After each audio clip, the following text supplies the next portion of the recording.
নারীদের উপর নির্যাতন ধর্ষণের ঘটনায় উত্তাল সারা দেশ।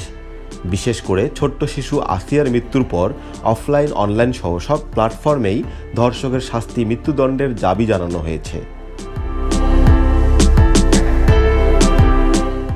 সাধারণ মানুষ যেমন ধর্ষকের বিরুদ্ধে আওয়াজ তুলেছেন, ছবিদাঙ্গনের তারকারাও বর্তমান পরিস্থিতি নিয়ে নিজেদের উদ্বেগের কথা জানিয়েছেন।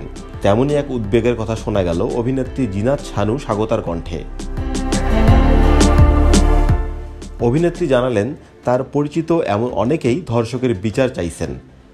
তারা নিজেরাই কাজের বিনিময়ে তাকে আপত্তিকর প্রস্তাব দিয়েছিলেন।